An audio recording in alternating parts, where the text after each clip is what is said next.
Yeah, then show your trophy to the Bushio. Team Liquid, though, is going to push. Ooh, double lift getting engaged on here as Yawn is down to about 100 HP. He's already dead. 100 Thieves.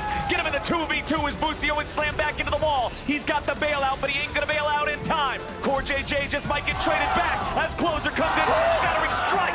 And double lift hits him with a piercing arrow. It's a 2-2 game. 6 minutes in. Core JJ's the focus as Yawn gets away to the side. Someday coming in as the Keeper's verdict ejects Someday and Closer from the fight. Someone's going to drop. They turn around. Quinn gets a reset, but only for a second as double lift and Busio are looking to do it. APA's in the back of the base. APA's in the Nexus. They got to try to stop him, but they can't do it. It's game number 1 for Team Liquid. I'm holding here. If they're stacked here, they won't even kill anyone. Okay, let's go. Come on. Boost to you, Lord. I'll ward. Rell come. Yeah, I'm hovering. Fighting here. Recon. Previously. I cannot flash. Very good. They're fighting. Okay, everyone's coming. What they have? What they have? Yes, everyone's reacting. Very good. Nice, I'm basing. I cannot flash. Closer, but a shattering strike. Yawn having to escape.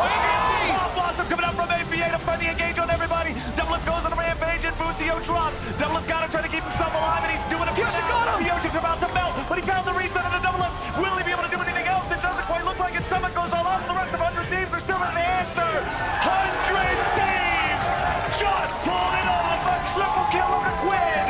Double lift died so the team could thrive.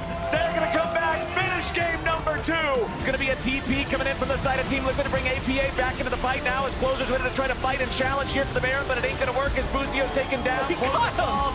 Everybody's dropping. Summit's going in. He's going to kill him 1v2. Quinn flashing away from the repose. Summit finally dies to the damn turret. It don't matter. 100 Thieves is done for. Team Liquid's going to end this one in 32 minutes. So Double lost both his sums as well, and now they're going for a fight. APA going to get jumped on now. Closer goes in, but he gets bursted down. Yawn's in a rampage, and 100 Thieves may have just lost the game. They were waiting on a pixel brush, but it was warded. The Baron's down to about 700 HP. It's going to be secured by Pioshik on the Sejuani as double lift gets chain seized. They got him! God rips the feathers right through him. Busio's going to drop next. Quinn goes into the Guardian Angel. He's going to resurrect, but it's only in time to watch the season end. Team Liquid will get a clean ace. They will wipe 100 Thieves off the rift. Nice! Holy shit.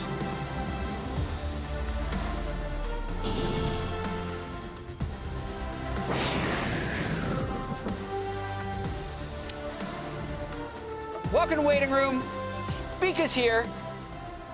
Hello, everybody. I'm back from Cancun. Ready to go. How was it? It was great. You know, just a short vacation, and I'm back on the grind. Did you actually go to Cancun? No. Okay, I was like, well, you didn't say this before. No, it's just, you know, everybody, you know, the NBA meme, everybody, Yep. you know, when they're off, it's their off season. We're hitting up Cancun, so. Yeah. I mean, I saw Vulcan actually posted a photo from like a pool He was on somewhere, vacation yeah. somewhere. I'm not really sure. I'm not updated on his status. Don't let this fool you fans at home. Speaker said he was up till, I don't know, was it 5 a.m. last night playing solo queue? Oh, yesterday I was up until 6 a.m. playing 6 solo a.m. queue. There you go. 'cause So. Yeah. we can't end on a loss, so I didn't end on a loss. So you're just gonna keep playing solo queue? I'm just gonna keep playing We're solo. lucky The he grind showed never up today. stops. Yeah. He almost didn't show up today because he came in looking tired. You did look a little tired when you showed You know, up. you gotta do what you gotta do, you know? Yeah. But yeah, how have you been though? Since the season ended? I mean, we had a rough season, but you know, it is what it is. Yeah. Just trying to plan some new things for my off season, trying to go outside, you know, touch some grass. But you know, I'll be going to Korea probably for Worlds. That's A awesome. little bit of boot camp, a little bit of, you know, watching some live games. Like I went to Worlds last year, it was pretty enjoyable. Yeah. So probably do that again this year, and I'll see what happens. Oh yeah, so glad you took the time to join us today. Also, quick recap on what happened yesterday. Speaker, you said that this series surprised you. Well, I mean, because I think the biggest thing was that TL didn't really had a great performance against NRG. I felt like the way they were drafting and the way they were playing were just really bad. Yeah. I think the main thing was that they were just not really drafting to their strength. I feel like they put APA on champs that he wasn't really comfortable on, and Pure Shake as well. And I felt like that really showed against their gaming energy. So I think going to this series, I was saying how if TL draft to their comfort, draft to what actually makes them win and what makes them a good team in the regular season, I think they should be able to take it pretty easily. Yeah, it was a 3-1 win.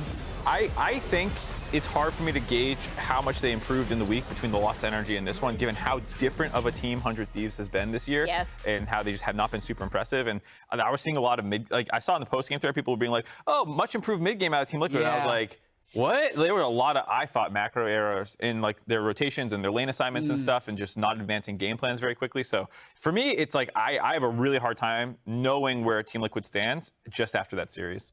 Yeah, I mean, I thought they did play more confidently and more cohesively, which is good. I think APA in particular was probably able to shake off some more of those nerves because he looked a lot better than their series against NRG. So I thought that's also something you want to consider. Then I guess you also have to consider Quid versus Palafox and his lane opponents as well. But I agree, whoever they face next, I feel like they're still going to have to shore up a lot of their mid-game issues. Yeah, 100 Thieves may be one of the worst mid-game teams, but Team Liquid looked better based on the competition. They beat also, them 3-1? Spawn's been working with the main team, apparently been focusing exclusively on mid-game.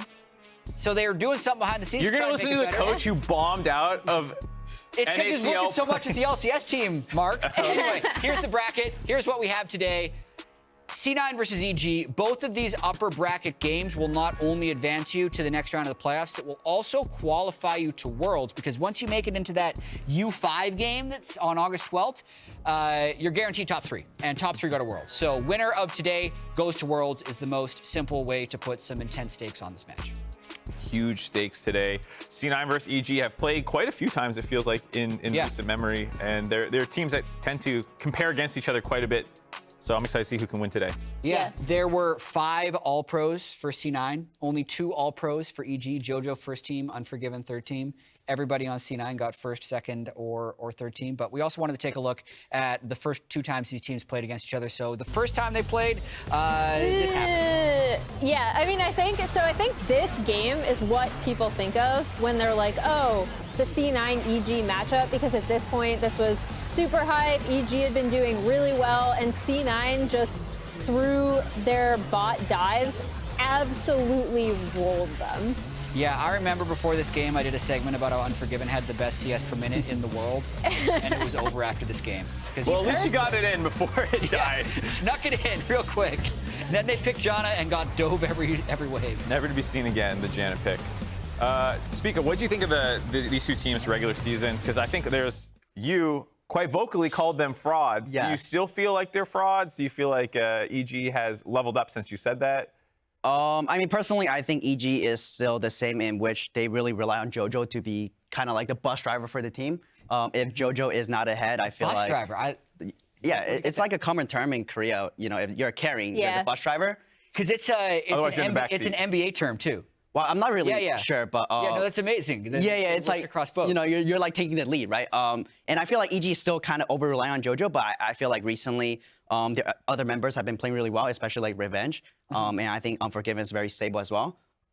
Did you see Revenge's words for people like you and me who think that they rely too much on Jojo? What did he say? I didn't see that. I don't know if I'm allowed to say it. F-bomb or 2 for he dropped people. An F-bomb, something about if you think that we only need Jojo, or only can use Jojo or something like that, you know? So. Yeah, I mean, hopefully he proves me wrong, but I think today especially, I think Jojo's gonna do some heavy lifting. In terms of like lane matchups, I feel like, Jojo's the one that has a clear advantage, I feel. If you look at, just player head to head, I feel like mid lane's the only role you can say, oh, this guy's better, or he has, or it's like at least 50-50. Yeah. Yeah, I mean, I think both can be true, right? I think Jojo can be like the engine or the bus driver for the team, and I think they can also make the most of that pressure. If you're hard targeting Jojo, you can make plays elsewhere. I did want to bring up the second time they met, because I feel like every time we think of C9 versus EG, we always think of the first time they met when they just got absolutely rolled. C9 did end up winning this series, but it was significantly closer, and EG actually, you see them getting first blood here, they had an early game lead in this game. Yeah, and this was part of EG's slump. Like this was one right of before the they things that benched contributed Armao. to it. Yeah, right before they put in Shaden. Interesting enough, Armao's back in today. Spoiler alert, we're going to talk about that later in the show, but I agree, this was a very close game, Emily. And there's another thing between these two orgs, at least. Jojo and Danny making that huge run in Spring Split of last year, C9 winning back-to-back. In the last 2 years, these are the only two orgs to actually win an LCS title. So 2022 Spring Finals, the Impact Vulcan EG team that became fan favorites had this amazing comeback, but then the 2022 Summer Finals, just C9 dominance. I think they went from the 5th or 4th seed all the way to the championship, and then really a start to finish championship for C9 in the Spring Split of this year. It does feel like a bit of a new era. I don't know how you feel about it, Speaker, but like seeing the Danny Jojo roster win, and then Berserker came over in that year, then he wins in summer, he gets an MVP this spring, they win again. Fudge is one of the mainstays now on this roster. Blaber, it's not quite as much of the old guard when it was like double if you won every single summer, or Bjergsen, or all these kinds of guys. Yeah, I mean, I think C9 has been really dominant in the past few years. I think they've kind of found their groove and what works in terms of like roster building, what style they want to play. I think the biggest thing is that I feel like every C9 roster, they play really similarly. I think partially just because of Blaber's playstyle, and I think that kind of helps with, with the consistency and, able to just become a better team fast since they have like a system in place. Really quickly, did you do a All-Pro and MVP ballot? I did. Who'd you vote for? Well, you can set team votes. You can say for every role. Just for jungle, he means. Yeah. Just for like jungle. Jojo versus Blaber. MVP vote. Yeah. Okay, I put Jojo first, and I put River and Huhi. So did you even put Blaber on your MVP? I didn't put Blaber. Why not? Just because I feel like GG was playing really, really well this year. Yeah. So in terms of MVP, I wasn't sure who is like the facilitator behind like, GG's like success. Right. Because I feel like GG as a team is very good. They play very disciplined. They play very coordinated. So I feel like River and Huhi's usually like the facilitator, right? They're usually, the one that makes things happen. So, and I feel like this year they've been playing really well. And they're kind of, I want to say they're like underappreciated, but I don't think a lot of people would really put them in the MVP. I feel like this is a really unique ballot, though, because it's the first place team and you have no one from C9 in your top 3. Yes. I mean, I feel like Blaber, because I put Blaber as first All-Pro. Okay. So I'm not saying, C9 just sucks. I think C9 as a team, I wouldn't say like everybody's playing well, but I feel like most of the time they're playing well enough. Yeah. And I feel like it's hard for me, because if I have to choose MVP from C9, it will be Blaber or Berserker. Yeah, MVP of C9, but it's just like their team's too good, so it's too hard to identify like who's there. I like that This perspective. is super interesting. Yeah. We do need to move on to the show, though. There's another thing we have potentially at stake during this playoffs, and it's in terms of all-time Western titles. Zven is actually up there. Never mind, we're talking about three-peats first. I thought we already went over that. This is the other teams that have had three-peats in LCS history. It was the TSM team from 2016 to 2017. This was a 4-peat by Team Liquid. Those are the only times that it has happened in the LCS, and C9 has a chance now to get the 3-peat. Yeah, it's a huge thing for the organization. They were one of the first teams to kind of set up a dynasty in a lot of people's minds, but it was only 2 wins. It was the back-to-back spring and summer when they entered the LCS way back in 2013. Yeah. And then there was a huge gap until they won again. So it does feel cool for C9 as one of the most storied orgs to join Team Liquid and TSM in that 3-peat category if they can actually win again in summer. Yeah, and what this also means is Zven winning 2 of these titles with C9. He's climbing up the leaderboard for most Western titles of all time. We have this up here. The total list. So caps and perks are technically tied at 9, but notice we do have the asterisks because LEC is awarding 4 titles this year. They've already awarded 3 for winter, spring, and summer, and they're going to do one for their championships as well. So, a little fudgy, but Zven is here at 7. And, Speaker, I don't know if you're going to agree with this. If Caps can win 2 titles while not winning every split within a season, why can't Zven do the same thing? So let's look at some of Zven's other accomplishments and see if these are worthy of a trophy. So I'd say I'm going to give him a trophy for being the summer regular season champion and the spring regular season champion. And why not? He did win Champions Queue. I think I can give him a Western title for that too, right? I mean, surely. Yeah, so that's 3 additional titles for Zven. So now, if and that puts him at number 1. If you go back to the screen, he was at 7. So let's update the graphic. Let's update the graphic, actually, with the new titles for Zven. And he actually now has 10 trophies. If he wins. I appreciate the production note He'll have of 11. LEC is awarding 4 titles this year. Underneath, Jat may have made up some titles. Well, you never know. I will say, this puts the pressure back on Caps to win that end of season tournament now, so he can tie Zven, the greatest Western player of all time. Yeah, who plays in North America? Caps must be watching this and fuming. You know, he really wants that title back. Yeah. I can just do that. Yeah. It makes some more titles up. Why not? I do think it's cool, though, for people who don't remember Zven and OG Niels and like the long history he's had. He's kind of flown under the radar because he's been around so long. He's actually up there with a lot of the other best Western players ever. Yeah, his career starting back in 2015 with a pretty deep Worlds run with Origin. Yeah. As an AD carry, now he's a support with on Cloud9. Mithy, his current coach. Like, there's a lot of history. He's played more in NA than EU. There's just like a lot of weird Zven facts if you dig into it. Yeah. As we're looking at the stage, players are warming up. There's also a old but new jungler on the side of Evil Geniuses. That is, in fact, not Shaden in the jungle chair. That is Armao. He's back as a starter for this series. It is kind of surprising, but I did want to point out that this past week, actually, EG Challengers, they're going to be facing Disguised in the finals this coming week. And Armao, since joining this team, we're going to see some Nocturne highlights from earlier this week against Fear, because, again, this was within the same week. He's been performing really, really well. Yeah, you can see there were the 7th seed going into the tournament. And Surdy and him coming in, I think, have been a huge part of why this team has suddenly performed super well and kind of made their lower bracket run as a 7th seed to finals. So now that Armao is starting with the LCS team again, I'm super curious to see what he pulls out. Yeah, also, fun fact, Armao was coaching for C9 literally last split. Didn't make too many appearances, but we digged into the archives. Shows up on stage there. Trying to be like, get on there, man, you're helping out. Spica, just really quick, what do you see this? Have you scrimmed against them, Shaden and Armao? What do you think some of the differences are? Yeah, we've scrimmed a decent amount of EG in the beginning of the split, where they were actually splitting time, where, you know, one player plays a block and then the other player plays, like, you know, the rest of the games. And I mean, I think the biggest thing is that Armao is obviously very experienced. I think Shaden plays a bit more aggressive. And personally, I didn't really feel that big of a difference on either jungler. I mean, for me, at least, it was kind of surprising for EG to switch him back in, just because how much success they've had after putting Shaden in. Right.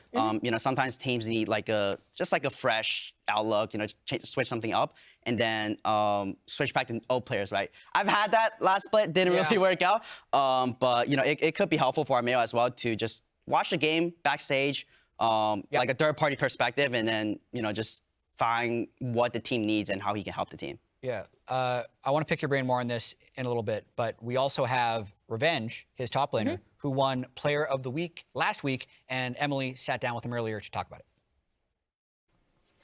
Welcome to another MasterCard Player of the Week interview. I'm joined by Revenge. After, I believe you're is your first Player of the Week, my right? first Player of the Week, How yeah, does this award feel, and how much do you feel like you've actually improved as a player from your IMT days now to EG?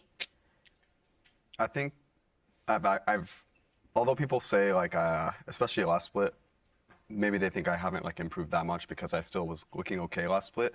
I do feel like throughout my whole career in IMT, I've actually improved a lot. And I do say this to everyone, and I think I've, like, memed about it too on, like, streams and stuff, but it's like, I'm just scaling, you know, because the more you lose, the more you learn.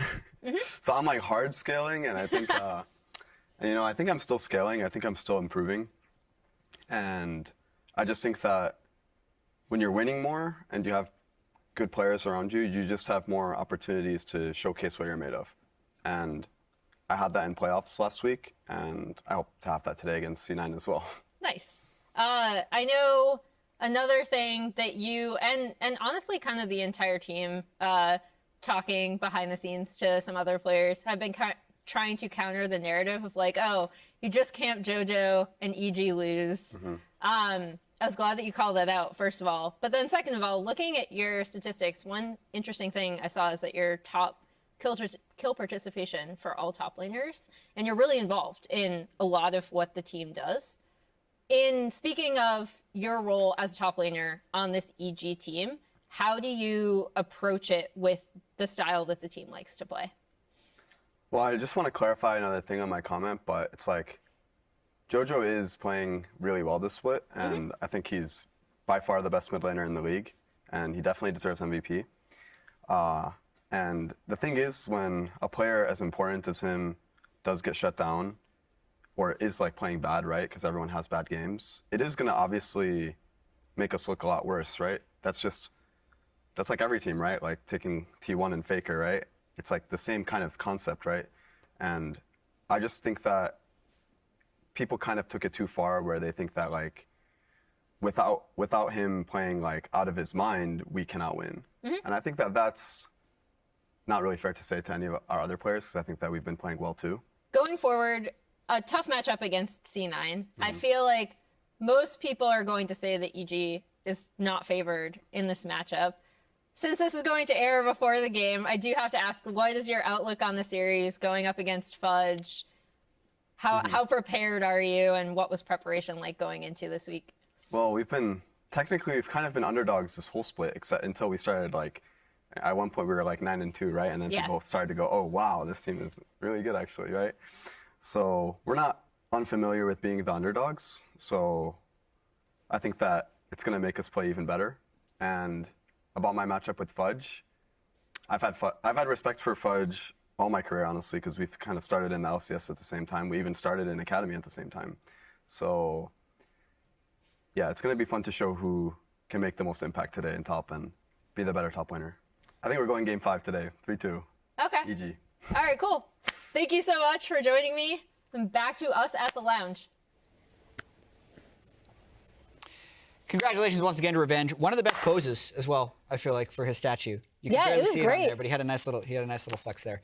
I want to move on to the Cloud9 MVP and the EG MVP though. Jojo versus Blaber. One of them I think is going to win League MVP. I think it's going to be Jojo, even though I voted for Blaber. But let's check out some of their statistics from the split. And just to note, these rankings are from within their role, not league as a whole, but some incredibly dominant stats from both players. Yeah, just huge numbers out of both them. Clearly feels like some of the most important members for their team, both dominant in the early game as well as in the late game with their damage per minute as well as damage percents for their respective positions, just leaning on how much these teams need them to play well if they're going to win. Yeah, and there's been a lot of discussion about Jojo and whether the team needs him to succeed in order to win. I think the answer actually is yes, as we've seen throughout the split. And Mark, you were just talking during that interview at how the team hasn't necessarily won when he hasn't played well. Other players have played very well when Jojo also plays well, but he definitely seems like the driving engine of this team. Good point made that you, in that conversation off camera, that like, well, he also, when he doesn't play well, he plays very poorly and will die like 10 times, which makes it hard to carry. But it does speak to the fact that, you know, Jojo is the engine for this team, though, you know, obviously with Player of the Week, Revenge is very good and there's other good players. Yeah, I think the big thing for me regarding Jojo, like I know a lot of people are like, oh, he reached, you know, rank 1 in Korea, or not rank 1, but rank 6 in Korea. He reached top 10. He's just like, you know, absolutely smurfing. He's been like carrying out of his mind. The big thing with me with Jojo though is he has a much stronger understanding of like side wave pressure and when he needs to go help his teammates, which I think is a marked improvement from his last split's performance. And Spica, I want to get a little bit of your take on Blaber about what you feel like he's done this split for Cloud9. I mean, I think Blaber has consistently played the same role on Cloud9, you know, for the past few splits. I think this year's jungle meta is very different from, you know, last year, where I feel like, especially earlier in the spring, jungler is all about ganking, you know, so pressuring lanes. And then as, you know, more jungle changes come through right now, you could play a mix of both. For example, I think River is the player that is very different from Blaber's playstyle, where Blaber likes to farm, get himself ahead, and then he is able to carry through that, while River likes to influence lanes more. I think both styles can work, and I feel like C9 plays very well around how Blaber wants to play. I do have to ask you, though, is he really good at Maokai? He's undefeated on Maokai. He tells everyone about how he's undefeated on Maokai. Is he good at it? Good at Maokai? I mean, you throw saplings in a bush. Okay. That's the extent of the mechanics. He does it really but he throws them so good. He throws them so good. I mean, I think Maokai is just a very strong pick right now. I think the presence is very high, especially, you know, when you pair with Jayce and Trasada. I think it's just a very, very strong pick. And I mean, C9 plays really well with Maokai. I think, you know, when it is in those control games where you could get vision, where you can, you know, engage and just stack neutrals, I think that's where C9's strength is. And I think it's fair to Blaber to say that he is someone who has a lot of what feel like signature champions because he just plays a lot of them well. He's had his Udyr metas, he's had his Olaf metas, Kindred this time around. He's popping off on. He's done that in the past as well. But he does have the pocket tanks that he still plays very well. It's not the same carry potential, but the Maokai, the Sejuani, these have been very good for him this split as well. And I think it's that versatility that makes it harder to deal with Blaber because in any individual game, he might go the carry mode style or he might go more utility, and he plays all of them very well. Yeah, and I mean, at least for me, I really value flexibility, especially in junglers. I feel like, I mean, honestly, just any other role, if you're a pro player, you should be able to play at least, you know, almost every style to like a, you know, like a acceptable, competent. You're not running it. You know, like you can't just say, oh, I can only play, you know, the champ that wins lane. I can't play tanks. I can only play carries. I feel like it's very wrong. And a lot of times it hammers how, you know, your team wants to play or draft. And, you know, I respect players who are able to just show competence on a variety of picks. Yeah, you can see Cloud9 huddling, getting ready for the game. New jerseys today as well. The black for the funeral. Looking pretty sharp. I actually want to pull up predictions a little bit early so we can kind of hopefully show that it is Cloud9 favored. Mark has gone the other direction, but yeah, Discord 3-1, Speaker 3-1, I went 3-0, Emily 3-1. Mark, pitch me on how EG pulls off an upset today. Who's been the weakest link on C9 this split, Speaker? Say it. We're buddies, so. What, you're not going to say Emenes? Oh, you just... I didn't say Emenes. You said Emenes. What were you going to say? I didn't know. I didn't have a player in mind. You said they're buddies, so I just was like, oh, are you friends with Emenes? Or? You know, we just chill with everybody. You know how it is. You kind of put words in my mouth. Speaker doesn't want to start it, but I'm just saying the strengths and the weaknesses kind of line up a little bit in mid lane. I do think Emenes is a very good player, but is the most exploitable when he has a bad game. It can spill over more so than it feels like in top. Bot, you know, anyone can get 1v5 bot lane parties, but I do feel like it is an attackable game plan for EG to try and go mid repeatedly. Armao has lived in JoJo's back pocket, and I think he can do that very well this series. And if they can take down Emenes, that can hopefully spill over to Berserker. Because I feel like if you just try and gank Berserker right off the bat, that doesn't go well. Sven and him are too good in lane. Yeah, but it does bring up the discussion of like when we look at even the all-pro voting, we look at this fan predictions, 84% to 16%. C9 is just a really stacked team, right? Blaber is partially able to play the way he does and find such consistent success because his lanes are just so strong. And he's got probably the best teamfight AD carry in the LCS, maybe in LCS history. Like, Berserker's just insane in teamfights. So I think C9, if they can focus up in playoffs, are looking to have a really strong showing. But I do need to see if they can turn that switch on because they've had a few maybe oopsie games during the regular split. Yeah, I mean, one thing going back to like the flexibility point I think is super interesting about C9 is also you can see some of these like pocket pick drafts almost that they have with like the Ashe, Melio, Kindred, that they can kind of, you have to watch out for them, right? Like that's something you have to prepare for and you have to prepare for standard. And I just love seeing some of the creativity that occasionally comes out of this team in addition to just how strong they are across the board. Okie dokie, so Cloud9, heavy favorites. Mark, calling the upset as usual. That does it here from the lounge. Let's toss it to the stage.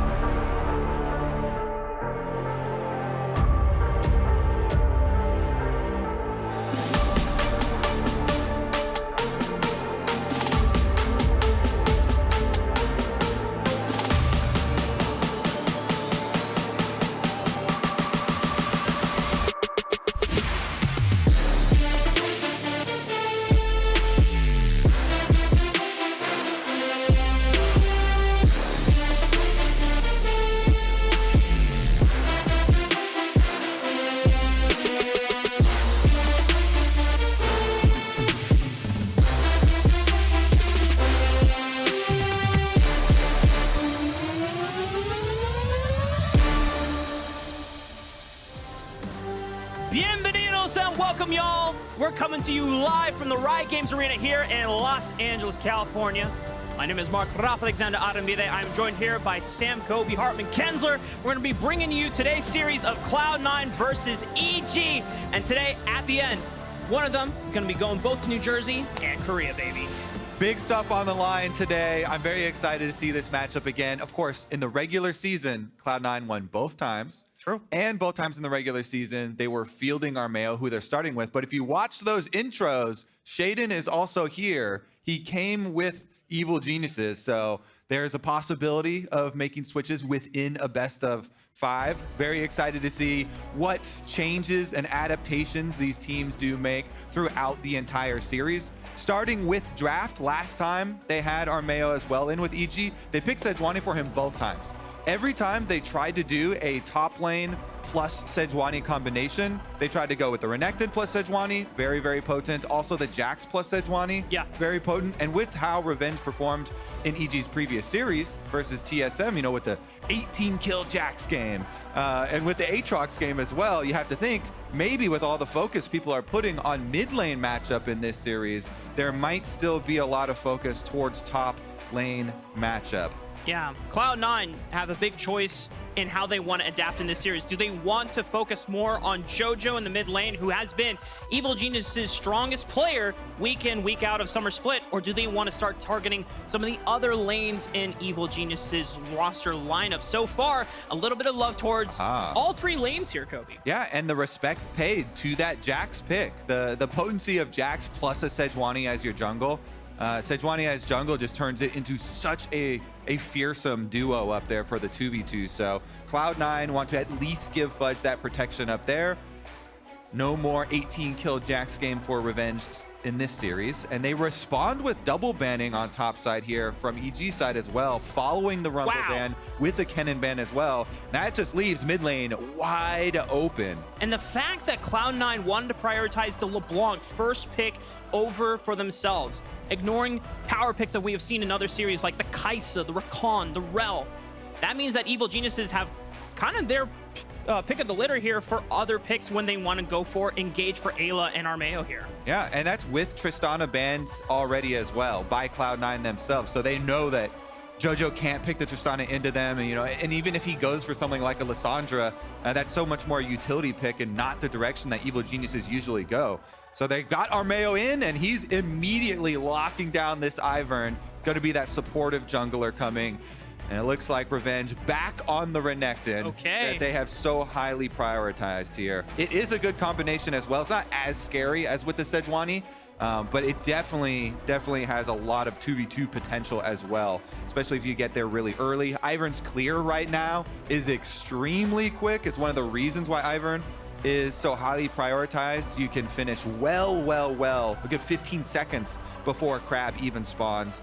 And get up to either top lane or towards mid lane. Do it, Fudge. Yeah! The Darkened Blade himself has finally arrived. We saw a taste of it when Revenge piloted it in Game 5 against TSM last week. And I was honestly surprised that no one else from this weekend playoff series was wanting to go towards it, but Fudge now has this chance to show his dominance on you should get your games in on Aatrox on 314. Aatrox is a massive carry potential top laner on this patch, and I'm very excited to see them actually brawl up there. The Sejuani plus the Aatrox here, definitely gonna have a lot of options. Of course, Blaber always does pretty heavy farm routes, but the mid lane was also quickly answered as kind of expected there. The other AD option there, the Jayce that was left open, immediately locked by Jojo. One of those high damage mid laners, his second most picked of the year, and that leaves all the focus now for bottom lane bans. And it's an open field right now. I mean, Xayah, Zeri have already been taken off the table. Tristana, for some compositions, have always been flexed towards certain AD carries. Kai'Sa, I was wondering when she was going to be taken or at least looked at. Finally, not going to be available. Yep, gonna continue on whittling down on this pool. See how deep we can get, because there are a lot of top side of the map carry options already here for both these teams. Some explosive mid lane matchups. Let's see what they care about for AD carry sensitivities here. Of course, Ashe has also been a pretty big one, especially for Cloud9 for their side with the extra engage coming from Berserker, but he's been extremely versatile. They feel like taking out that Rakan. Rell is still up and still an option here, even though jungles have been locked in and it would be pure support Rell. Yeah. The other thing I wanted to bring up, we were talking about this in the green room before our series today, is what Zven was going to go with in terms of archetype of champion. They already have pretty solid engage with Sejuani for Blaber. If Zven wanted to go to something like an Enchanter or the Melio that he has done in the past, this would be a comfortable angle to run it in. And his Rell specifically, as far as the engage options go, actually looked really good. So definitely curious to see which direction Cloud9 are going to lay into.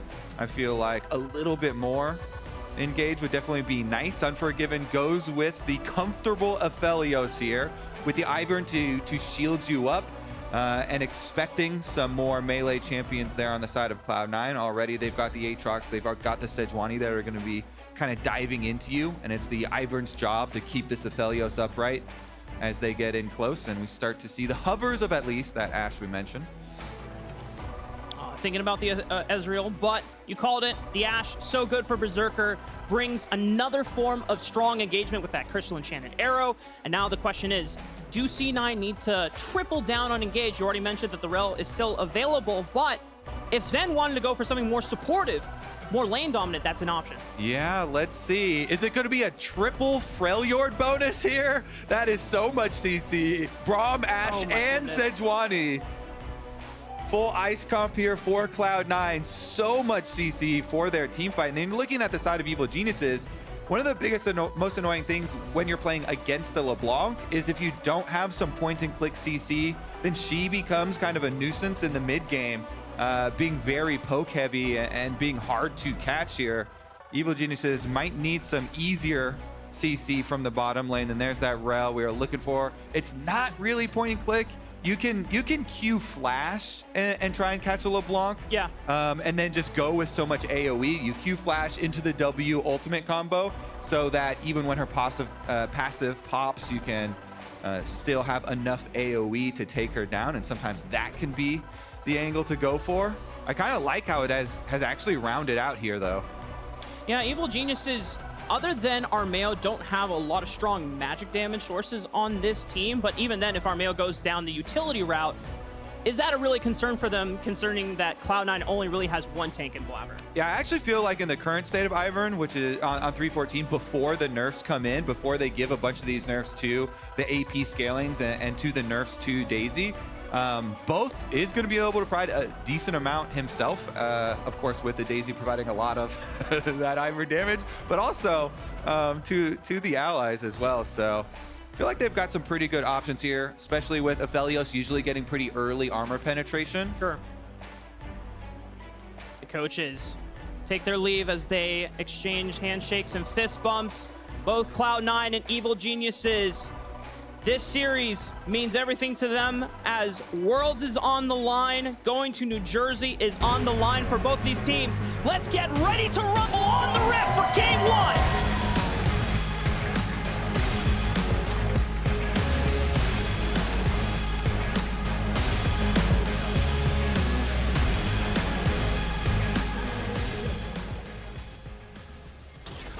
All right, let's see if they try and do any sort of early invade to disrupt the super speedy Ivern clear. Because right now for Ivern, as long as you ward his red side, you can do the start over towards blue quadrant, and then you end your route about 3 minutes, even a little bit before 3 minutes sometimes, towards your top half of the map. And that's where you want to be to try and supplement this revenge matchup on top side or the mid lane matchup. Yeah, before we get further into the game, we have a sideline interview with Gabby. Thank you so much. I've got Kelsey Moser here to talk through game number 1. First, tell me about bringing Armao back in to play against the team he previously coached. And we just had both junglers play scrims. They both have advantages, I think. So, like, we're comfortable to start either of them this series, depending on how the game plays out. So they're both warmed up and ready to go. So, good times. Shaden was trying so hard to get Fudge to admit what pick he was bringing. Number 1, talking about the Aatrox. Thoughts on the Aatrox and the triple Freljord comp on the other side? I mean, definitely Aatrox is good. He kind of loses to CC a bit, so it's good on them to, like, kind of bring the CC themselves. But, you know, we've got okay marks value. We're vibing. So, yeah. Vibing? Team feeling good with the pressure? Yeah, I think so. I think this week we worked really hard, put in a lot of extra work. So, haven't had a day off since after the TSM series. So I think we're in good form. We're ready. So, working hard to play hard. Yep. Thank you for joining me. Back to the game. I think especially there's one position that you're looking at for Merc Treads, and that is for sure Jojo. Yeah. As much as, you know, Revenge didn't like that storyline of so many teams focusing on Jojo and everybody sending everyone mid lane to try and keep him down, and that being the path to victory versus Evil Geniuses, it definitely provided the actual path that a lot of teams took in the LCS.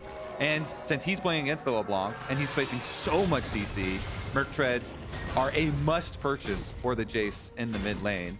Thank you, observers, though, as we see this is the speedy Ivern path, where you do your blue channel into Wolves channel and then full red side channels you go back to smite the Gromp, and then you can just clear out the rest of your red side and finish slightly before the 3-minute mark, and then you're ready to go to try and support your top lane and your mid lane matchup. So I want to see where Armao goes first.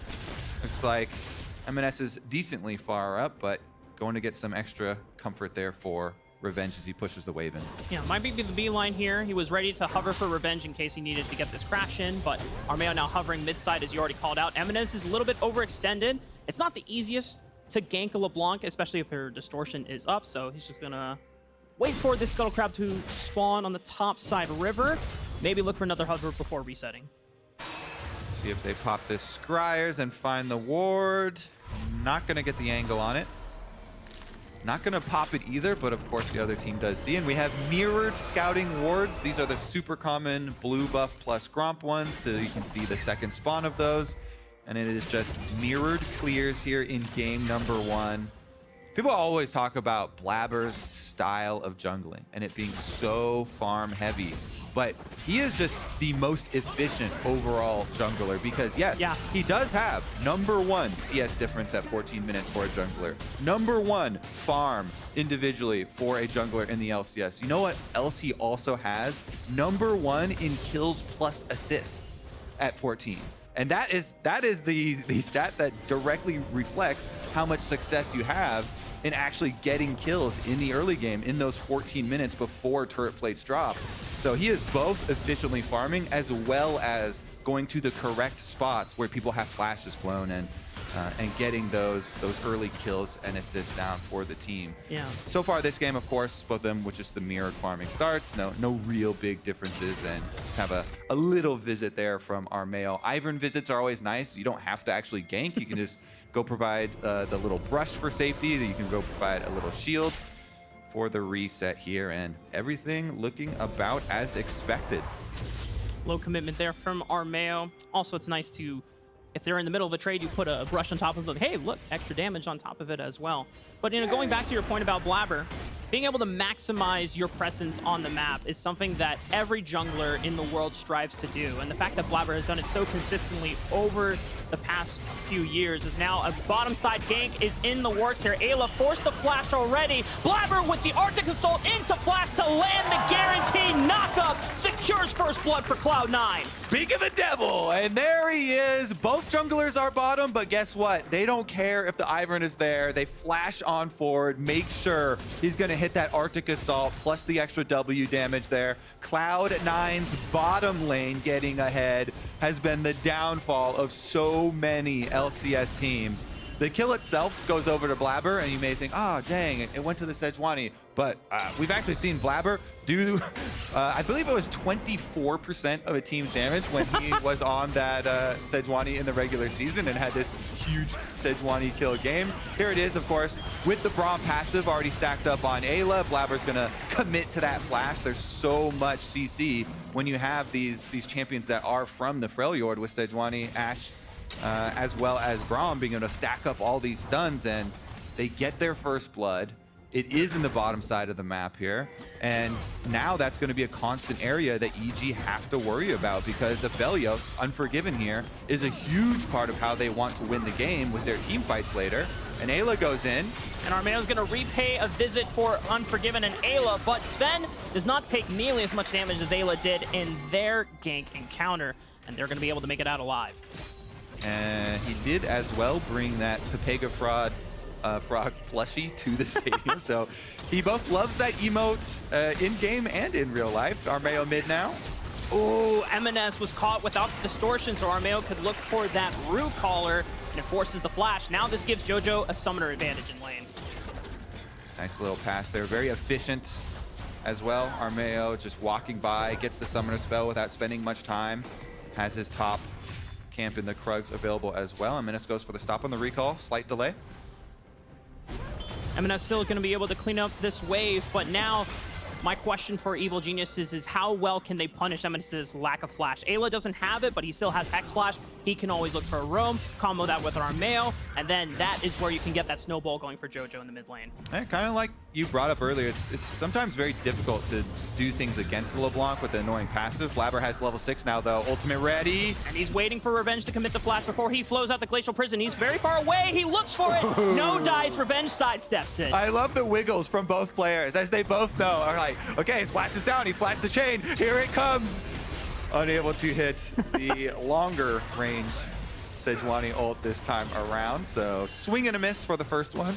I'm sure everybody's shouting out at Smithy, as is tradition. Multiple pings out from both teams, trying to figure out which objective both teams are trying to go for. Evil Geniuses gunning for this Rift Herald at ASAP. Yeah, and I love the call because that's the advantage for Revenge flashing the Sejuani ult on top side. They've got Daisy. Daisy is a massive, massive power diff towards Rift Herald fights, as is a Renekton with level 6 available too. Meanwhile, Sejuani not having that big engage option for Cloud9, so love the call there for EG. Immediately after that exchange, they force on Rift Herald, they pick up the snowballing possibility there, the extra gold.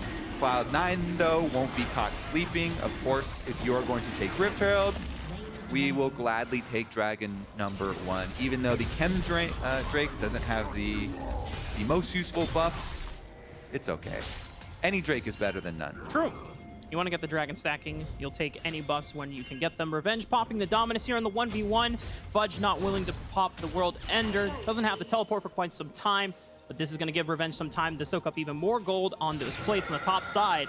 As we get some vision, it is always nice having an Ashe on your team as we're both jungle mains, because you get even more information on what camps are available and where Armao is more likely to path towards. And I love it even more when you're playing against an Ivern, because it really is annoying for the Ivern if you steal camps that he's already channeled with and then he's not around to finish up and go collect the rewards of that channel time that he spent.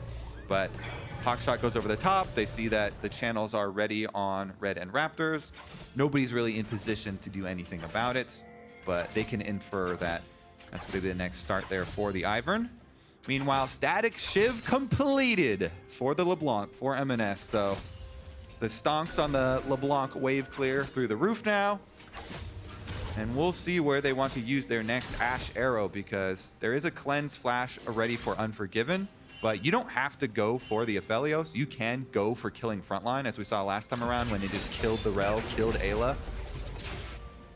He's already invested into Merc Tread, so he won't be the only one other than Jojo who is paying respect to the Freljord combo that Cloud9 have. Blaber is seen on top of a ward here, so Revenge can try and make things look juicy and baitable here for Blaber as long as possible, but it looks like Blaber is just going to look for the dive here. Fudge and Blaber engaging on forward. Arctic Assault already in. Revenge doesn't have dominance for quite some time. The World Ender, as Blaber's trying to soak up as many turret damage as possible, but the dive is not successful. Blaber's forced to flash because Armao's there for the counter game. Yeah, you don't have the damage for that, buddy. Cloud9, just a little test there. They do spend Blaber's flash plus his ultimate in their attempts to dive Revenge. They wanted to do that before Revenge ult came back up, but not going to be able to have enough to finish it up before Armao arrives. Armao still has this Rift Herald to play with. We would imagine that if they want to get the snowball rolling for Jojopyun, that he has to drop in the mid lane sooner than later. Emenes still doesn't have flash for at least less than a minute. There still is a small window where Evil Geniuses can get that snowball rolling, but Cloud9 already setting Zven to make sure that he is protected on this wave crash, and they might look for it, but Armao spotted on the ward. Yeah, it's an easy hover to the bottom side there for Emenes. LeBlanc going to be very, very slippery. Once your Static Shiv is done, your wave clear is hard to stop too. But Jojo going to be able to hit his Shock Blast at least for a little bit of poke down here, and we do have the extra push plus the possibility of that Rift Herald you mentioned. shifting towards the top side of the map. Jojo's going to look for a quick fade here, maybe get some vision control using the Scryer's Bloom. All right. And just making sure that Revenge is actually the one that will receive the Rift Herald and look for first break. Exactly, and that's the key there. It's going to be able to get the whole tower. So first tower bonus for Evil Geniuses on top of the lead that Revenge already had in the matchup on top side, on top of him being able to evade that Blaber gank and the Blaber dive. He's done very well for himself here on this Renekton so far in the game, and being at Gourd Drinker plus the healing cutting right now, very self-sufficient as a champion. Topside taken down now though, should be the recall. And see if we can now move our sights towards the mid lane. I was just curious that Evil Genius is taking that advantage that they got in the mid lane to actually translate that towards Revenge, ensuring that he is well protected. But Berserker looking for the enchanted arrow. The Glacial Prison does not connect because Jojo is able to flash just in time. Yep, and it's just in time because of the double Merc Treads. You mentioned the Rell ones, you mentioned the Jojo ones. Gives you just enough time there, it gets out. Can't layer that CC. Both ultimates down for Cloud9 now, and it's EG's turn to make a move. They should be able to come through, pop out Daisy, try and siege down. They're going to make the rotation, bring your AD carry towards mid lane, being your Ivern towards mid lane. Got green and white guns here. Actually not too bad for the situation, but Berserker going to be able to get the first push out pre-Dragon. So we've got 15 seconds leading up into the push towards River here. Emenes coming right back up. And Fudge does have teleport. So Aatrox and Cloud9, they kind of wanted to buy a little bit of time. Just let him push out on top side. And then they have a ward right here. It would be pretty good position if they wanted to go for the fight. Kind of dangerous though, with Daisy being up. Are they going to make the call for it? Hawkshot does go down. 4,500 on the Dragon. Jojo's going for a recall. He still has teleport if they think they need it, but Emenes is going to poke over the wall, try to give vision so that Blaber could look for a chance steal, but there is no chance whatsoever. Evil Geniuses take that one. All right. Close there, but without the Ashe arrow, without the Sejuani ultimate, Cloud9 not willing to go for anything more than a little look at that Dragon, because Blaber also didn't have flash. There's also not really enough of a possible gain from risking going for a steal. Don't want to give over a kill or anything like that. Dragon split now. Gold still very, very close.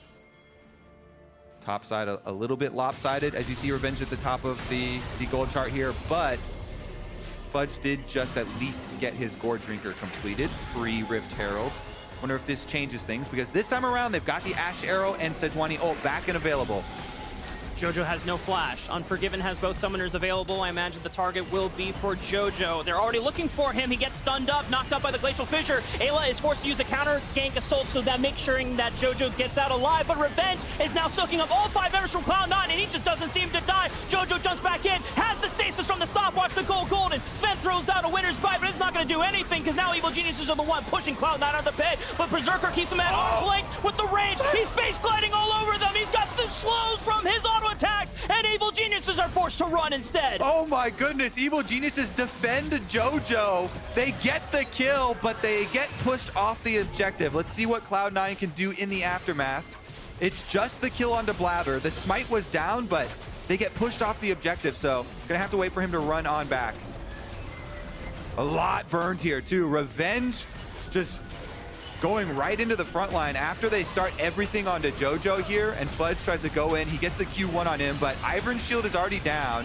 We see Eyla going for the counter engage. The Rell locks up 3, and then once Revenge arrives, the Crocodile in the middle here creating so much space with his lead. Jojo actually took the Ivern Q to go back into melee here, and since there was no damage in position to finish him off, they barely squeak away. Now after the reset and the single kill, we're back to try number 2. Unforgiven trying to push out the mid wave first. Blaber starting up the Rift Herald. And not all Cloud9 ultimates are back again. Berserker still waiting on his, Blaber waiting on his Glacial Prison. Evil Geniuses, if they have the ultimate cooldowns timed correctly, they should just be able to force the fight right here. They're looking for poke. Decent shot on the Berserker in the backline. 6,000 HP on the Rift Herald right now. Evil Geniuses all holding into this brush. Teleport is coming in from Revenge. He's going to be the front line once again for this squad. 1,300 HP. Who's going to get the smite? It's a 900 smite. It is stolen by Armao. Revenge can secure it and walk on out with the slice and dice. And the reason they go for that, the reason is that they saw Blaber smite Daisy before the Rift Herald even gets into smite range. Now, they still want to fight. It looks like they jump right back in. Emenes is able to distortion run on out, so he's safe, he's fine, making sure that Zven doesn't get caught out. The Rift Herald is going to immediately be summoned here in the mid lane. They're looking for the crash, looking to try to take this down. Poke comes out from Jojopyun once again. Eyla with the flash engage. The Magnet Sword catches down too. Zven forced to flash as well. Blaber trying to frontline as everything as he could. His Revenge is diving past 2 turns, but he's got no more damage. He's got to get out of there. The Gorging and Thirsting Slash is not enough. He gives his life for the cause as tier 1 turret does fall. Evil Geniuses now get to walk away. Oh, it's madness here. EG are going to make the call to go for the dive because they see Fudge top and they know that he has no teleport.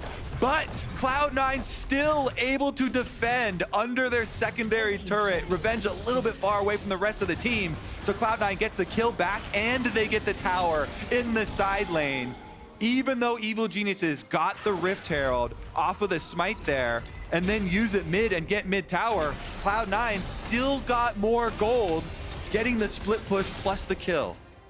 Somehow Cloud9 always managed to do it as we take a look back at that. Okay, so the reason EG again have that Rift Herald is because they just use their smite onto Daisy, and so there is no Daisy for this fight, but look at how separated they are. Blaber's so tanky that when Revenge goes to dive backline by himself, he can't kill Zven or Berserker. And even as far ahead as he was, being between the 2 towers, sectioned off from the rest of the team means he goes down. The rest of the team was able to at least finish up that mid tower and make that even, but a little bit of extra there going over to Cloud9, and we're right back to almost a dead even gold state. It's been a competitive one so far between Cloud9 and Evil Geniuses. A lot of people in the community thinking that Cloud9 was going to have the definitive advantage over EG coming into the series, but so far game 1, EG are just fighting right on back. One big change now though, we've got the double item power spike for Emenes on the LeBlanc. You can see him split pushing right now, so EG thinking about a possible 4v5 as the LeBlanc is a little bit far away, but he leaves bottom lane. There's a bottom lane minion wave just destroying this tower down there. Cloud9 better macro on the bottom side push while EG are pushing mid lane and coming over to contest the dragon. Here we go. 6,000 HP. Ayla's going to come check as well. He doesn't have flash, so he cannot get into the fight as easily as before. Daisy is frontlining, but he might just go down. Glacial Prison manages the field goal on that one. Blaber now no engage available left for him. Crystal Enchanted Arrow still available for Berserker. He can fire on out if you want to look for a target. Glacial Fissure right onto Revenge, but he soaks it on up. Fudge coming in for the left flank, and Evil Geniuses all 5 like a pack of hyenas turned right into Fudge, but they kite this one out. Ayla falls. Cloud9 still have the man advantage, and they are pulling and pushing Evil Geniuses off the dragon. It's already reset. Zven is low on HP. Berserker, a third of HP down. Jojopyun, half of his HP gone. And now the rest of Evil Geniuses just bullying their way back into the pit.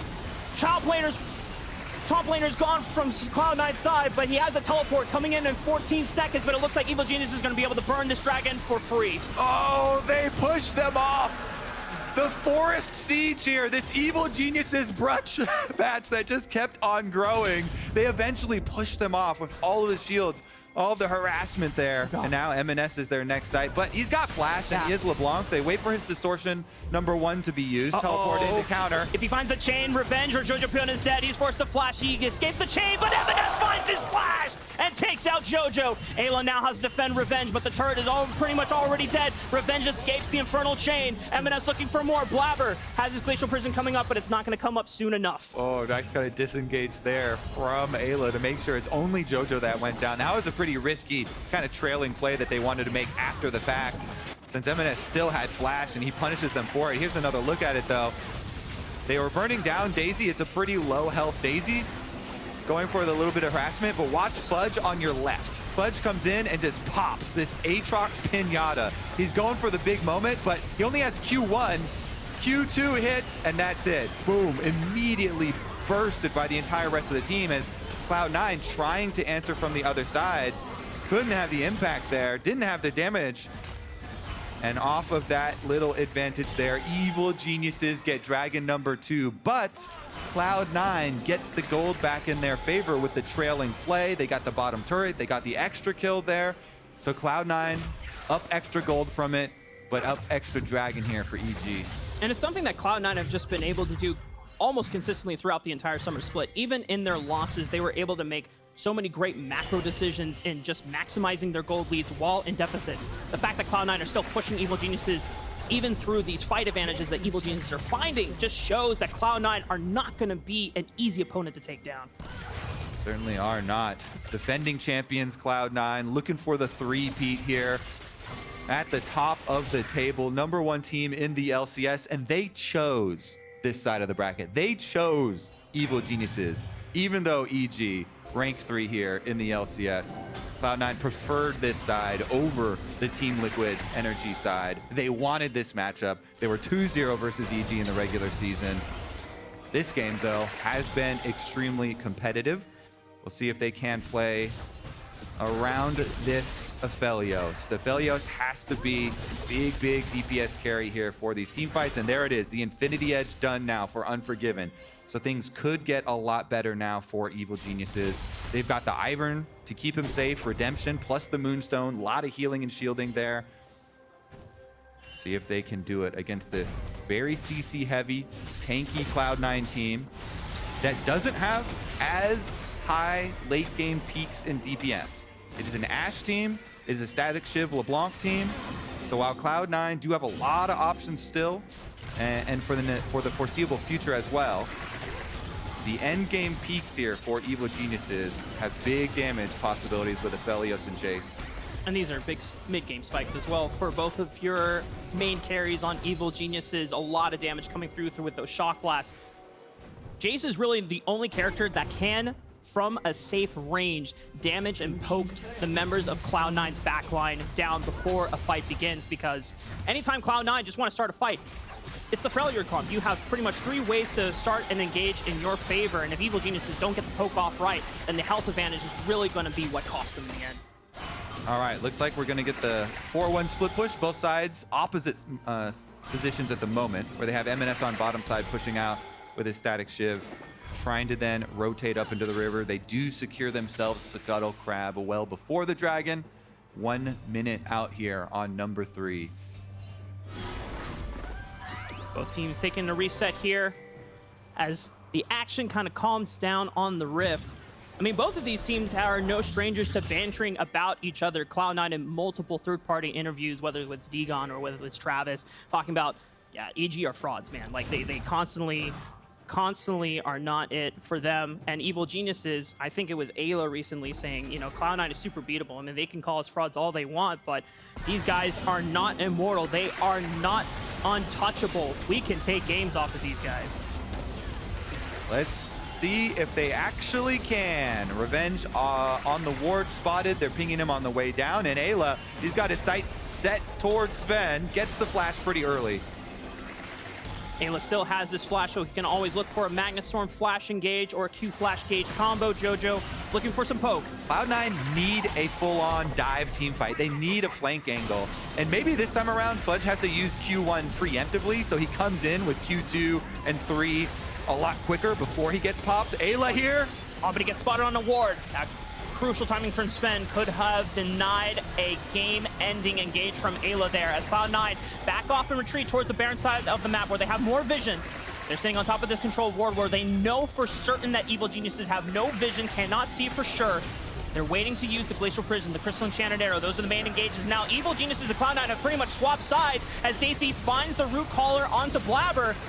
Frontline Glacial Prison right on top of Revenge. He soaks it all up. He has the Trigger Season, the shields, and the healing from Armao available as Cloud9 now starting to lean toward the right side of the mid lane. Glacial Enchanted Arrow right on top of Eyla, but he's soaking on up, and Blaber's still lost a lot of HP. They find the Root Caller on Zven. He has no flash from him now. Last time is available as well. Zven burning down, flashing forward, and that is the Aphelios ult in the Moonlight Vigil. Fudge tries to find damage in the back, but he has forced to run away. Armao flashing forward to guarantee the root. Fudge trying to life steal as much as possible, but he goes down in the end. Evil Evil Geniuses make a way, but they are too low to start at the Baron. Oh my goodness, Unforgiven with the ult flash. We were looking at the Aphelios to be the big difference maker, and he does just that. 500 gold bounty on his head. They're teleporting Revenge right back in. They're not done. They've got the Ivern with the shields here. They can infinitely tank up this Baron. They're starting it up. Emenes on the outside with a Scryer's Bloom.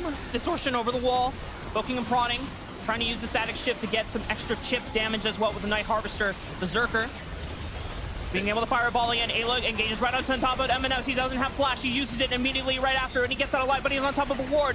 Jojo looking for the accelerated shock flash. This Enchanted Arrow once again available, but Evil Geniuses should be able to walk this one out. Zven has no flash, no Glacial Fissure to keep them in line, but Jojo's pretty slow unless he can hit that Air Dragon speed buff. He's trying to run away, but he's been tagged. Fudge is coming over the wall. Evil Geniuses might just have to leave their mid laner for death as Cloud9 find one straggler, and they don't want to let anyone go. Glacial Prison right on top of Revenge. Unforgiven, no flash available, still has a cleanse. Running out of mana, trying to fire as many autos as he can. Fudge gets thrown up into the tower. Cloud9, they thought they could get more, but Evil Geniuses withstand it all. That's one dive too many, a bridge too far for Cloud9, trying to dive when the Aphelios is still full health there. Unforgiven immediately puts a stop to that one, but you know why. Cloud9 are getting so desperate because they're getting pushed off these team fights. So much sustain and value here out of the Ivern and out of the scaling possible damage here. Unforgiven, look at the work he does with green and blue guns, and then he switches over to blue. Daisy got the knockup, sets him up, boom, ult flash, blue gun explosion, gets 2 for himself. Big attempted hero play from Fudge, tries to pull the game back here, does get at least 1 kill onto Jojo to delay, but that's not enough to stop EG from taking the Baron. They just teleported right back out and got it, and then we get in here and Jojo's down again, but that's another worthy sacrifice for EG. Cloud9 at this moment, they're very desperate to try and end the game because they can feel it slipping out of their fingers with the scaling, with the kills going over to EG, and that's just too far. Immediately gets locked up. This is just game 1, Kobe, and my goodness, like both teams are still dead even in terms of gold. With the Baron buff on Evil Genius' side, they will have the opportunity to look for the siege in the mid lane. Another arrow comes out. No dice on that one. Glacial Prison, not yet available from Blaber, should be coming up in the minute. And now Evil Geniuses, they're going to back off for now as Blaber does have ulti available. Yeah, you just want to wait for your split push to go. When you're doing the 1-4 here, you want to wait for pressure at the same time, and Revenge was 1 wave back, so they slip into the jungle to give a little bit more safety there, make sure they don't get collapsed on the other side of their attack, then get the next minion wave here with the Daisy. This tower doesn't stand a chance, and they can keep the siege up. Tier 2 falls in favor of EG. They have 3 Drakes to their name.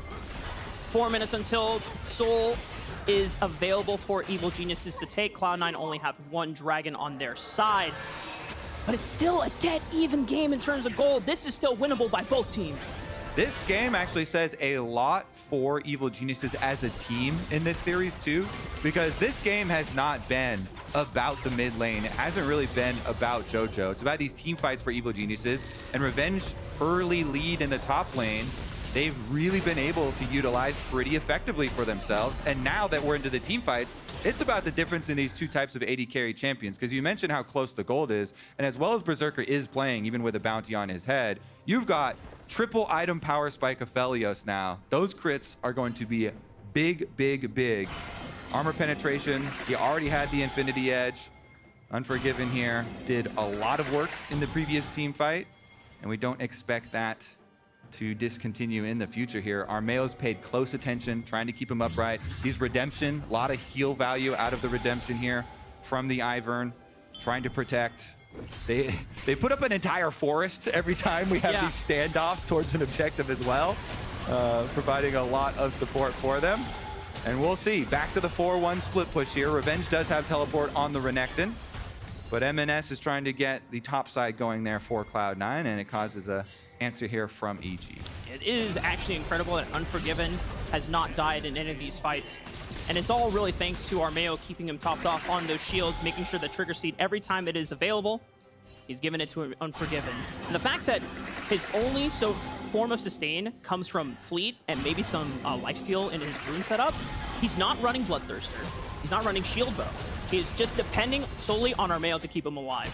Yeah, and it's really hard for Cloud9 to kill him. That's why we're looking at the desperation for Cloud9 with the team comp that they're running. They know their damage is not ever going to keep pace with the EG damage, so they have to get these concentrated efforts to try and look for picks, to try and look for focus onto Unforgiven, and it's very, very difficult for them to do so.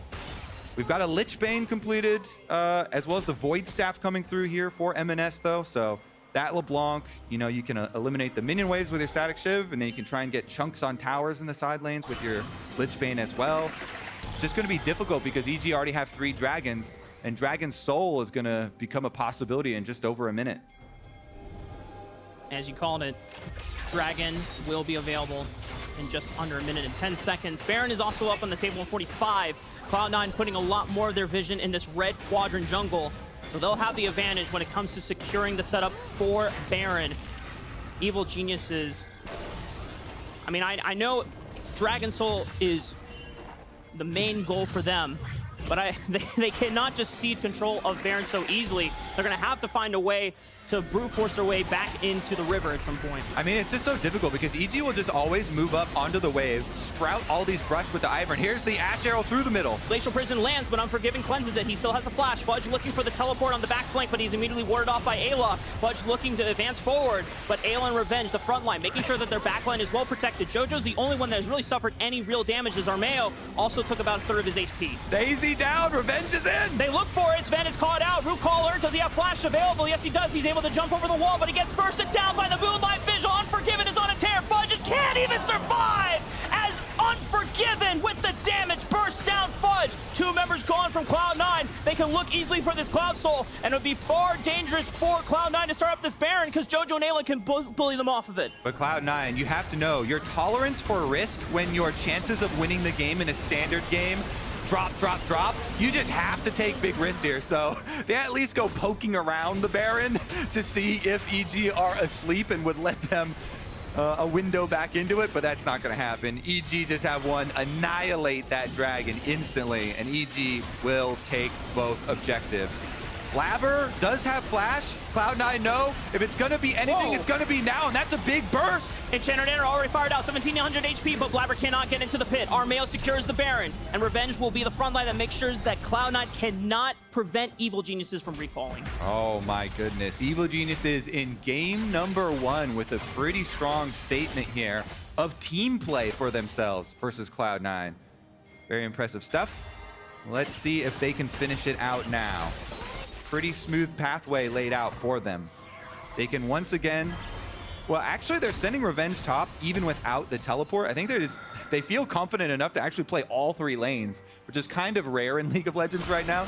Usually teams are really focused on just playing 2 lanes and doing 4-1 split push, but they've got the Baron buff, and they certainly have the lead at the moment, especially with the extra speed and cooldowns here from the Cloud Soul. I feel like they just feel confident enough, get those ones pushing, then Jojo will join up for the rest of them, and they can do the much safer 4-1 here. Everybody else down through mid lane. Wow, looks like they're even going to just all meet up towards the easier standing gold as Eyla looks through the jungle here to try and fish around, see if they can find any picks. And look how confident now Unforgiven is with these massive shields on top of his head to look around. He's got a purple gun. You have to respect the possibilities of those picks coming here towards the mid stages of the game, and they're going for Revenge, trying to harass the split pusher here. They know he doesn't have flash, but even without that, the rest of the team is here to support. Nice kind of slow movement from EG to move it on up, and they will be able to get objective number 1 here. Arrow lands on Eyla. He's able to crash down away from danger. Zven takes the root from Unforgiven as he fires right under the tower, but it's still available. Shock blast from Jojo over the right side wall, trying to poke Cloud9 while they are still trying to defend this tower. Emenes looking for poke of his own. Doesn't get that much. That tower is gone, and Evil Geniuses fell it. Yeah, he tried to poke Jojo, and Jojo just shot him in the face right there. He took like half his health bar in damage. Poke's not really worth it if your opponent is going to have a giant shock blast in your head. And it looks like the siege will just continue. 4-1 again. Revenge gonna go try and get the mid lane wave, moved right up. Arrow still not available for the next 30 seconds. Glacial Prison available for Blaber. They want to force a fight, but they need to make sure that they find Unforgiven. But he has Cleanse and Flash up, so even if they find that target, they would have to wait for him to use both summoners before engaging with the other one. Otherwise, Unforgiven can just get maximum efficiency out of both of those disengages. This tier 3 turret in the top side of the map at 50% HP, and EG have a window to take it down. The inhibitor will be falling next as Cloud9 do everything they can to withstand the barrage, but Evil Geniuses have control of this one. All right, rotate over to mid lane now, slowly but surely here. EG working it in. They only have this last minion wave to work with for Baron, though, so they got to make this one worth it. Teleport is coming from Emenes as well. Can he look for the pick flank of an opportunity here in this game? Fudge gets turned on. Can they burst him down? Emenes looking for the flank as well. Armao gets bursted out. Jojo goes down as well. And now Unforgiven is the last person standing because Revenge falls to the onslaught of Cloud9. Have they found it? But Unforgiven steps up, finds a burst onto 2. Can he live to survive 3? No, he can't. Cloud9 at the footsteps of their base managed to pull out the defense of a lifetime. Let's see how hard they can push back. They're pinging down mid lane, but they don't have minions with them. So there will be some backdoor bonus. The crowd going wild here to try and keep this one alive for Cloud9. Blaber trying to tank it up. They do scratch the mid turret a little bit more, but gonna need some minions to take down that backdoor bonus. Man, right there too, the last moment of that Baron buff, they get an Ivern Q for the side of EG, hit onto Fudge, and EG uses everything diving in onto Fudge. The Aatrox here, who's pretty tanky and does have the healing of the Gore Drinker, so everybody taking this in onto the Aatrox opens up the dive perfectly for Emenes. Blaber nails the backline here, and Emenes, his timing with his teleport coming in on the flank just as EG all dove onto the Aatrox was really the perfect scenario for Cloud9 to be able to take back some kills in this game. They do get the ace. If we get back to live, we'll see they probably finished up that second turret in mid lane. It's still going to be difficult for them, though. Zven knows it. Yeah. I mean, the looks on both of their faces is they know that this game is still a long ways away from going down. I mean, Evil Geniuses, for a while, had a solid gold lead, and now it is completely dissipated. I will say, if there's some hope here, Emenes now has 20 stacks on his Medjai's, level 18 LeBlanc. He's already had this blue potion ticking. Like, this is a max power LeBlanc at the moment with this build. He would have to change some items if he wants. Oh, here we go. Revenge forced to slice and dice away to safety. Redemption heal puts everyone on EG back to full. They're still looking for engaged opportunities here. Glacial Prison still at the ready from Blaber. He throws it out, finds Revenge. Eyla forced to retreat as well. Revenge taking up as much as he could. Dominus, will it be enough? No, it's not. Berserker is able to put the arrows into his back. Eyla falls as well, and suddenly, just like that, Evil Geniuses, they were just a few minutes or moments away from ending the game, being able to make one last push, but now Cloud9, they're the ones in the base of Evil Geniuses. They're gonna go all the way, Kobe. They're gonna do it. Cloud9 looking for the end. They got 2 kills and they want the game. Wait, someone's teleporting. Wait, Jojo is gonna try to go for a base race of his own. They've got it. They've got it. I don't know if that's the right play, but they had no other choice. Cloud9, take one chance and do not miss. Game 1 is theirs. Whoa! Cloud9, pull it back. They don't care about your Dragon Soul. They don't care. Their inhibitor is down. They get the teleport flank from Emenes at the exact right time when all of EG dive in on the Aatrox. Off of that fight, they then run up mid lane and pick 2 more and end the game. Decisive stuff here from Cloud9. They have won a lot of games like this in the LCS where they just come back, they win a team fight, and immediately push that through to your Nexus. I am floored. Cloud9 were literally down almost 5,000 gold after the push, and EG were playing such a clean macro game for the past 5 minutes, and then it's just all gone. But they still get the pick here. All the value of this CC, the Sejuani, the Ashe, the Braum, so much pick potential for this Cloud9 squad. And they show you can win games just with that. Zven laughing himself all the way to the Nexus. I mean, he knows it's kind of a heist for Cloud9, but I mean, Cloud9, the way that they were able to finesse that one, absolutely deserved for the game 1 win. And Evil Geniuses, I mean, the faces on from them, absolute horror, absolute just JoJo's face looked like he was disgusted with the game. Like, guys, like, what happened? Because they were on the doorstep. It was right in front of them. Oof, all right, well, that was an exciting game number 1. If that's any indication for this series, True. we're in for some heart attacks. Yeah, well, with game 1 out of the way, we're going to head on over to the LCS Lounge to break that one down. Welcome back to the LCS Lounge. That was a game 1. It just ends. That's a shocker.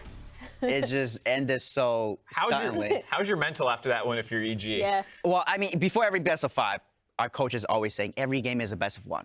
But after this one, we gotta say, guys, it's a best of 5.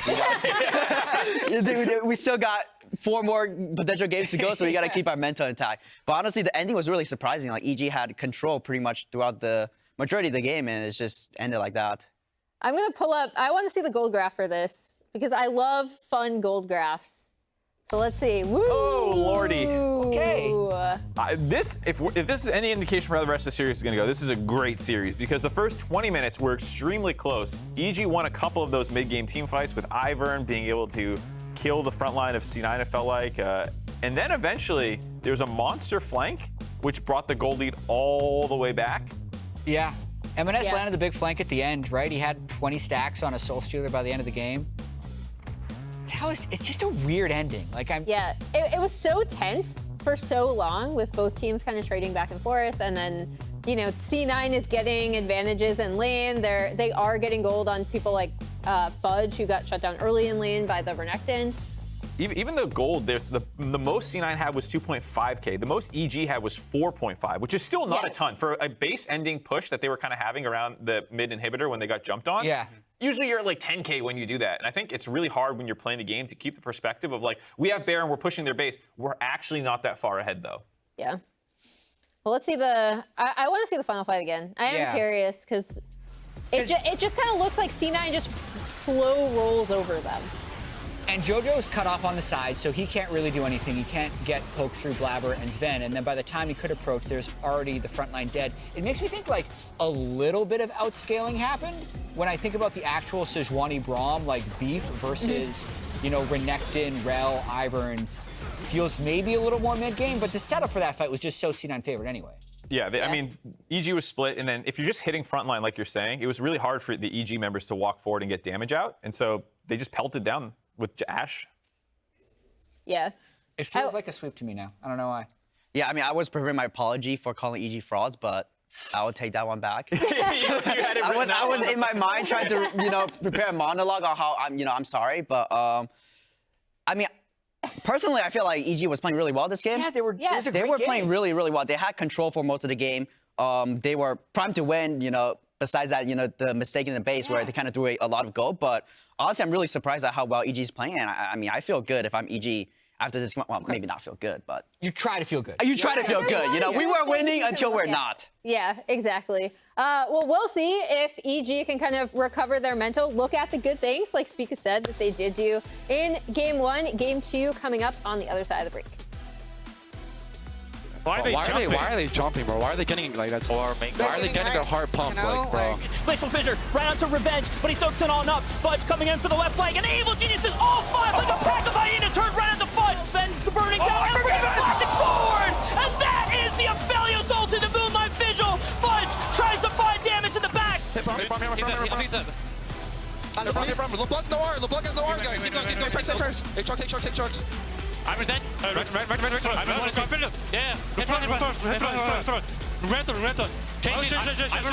I'm 1 HP. I'm chasing. Abby, okay? Yeah, look at it. I got it. Is that? We can. Can you end? I think we can. Go man. There's no way though. No, we can.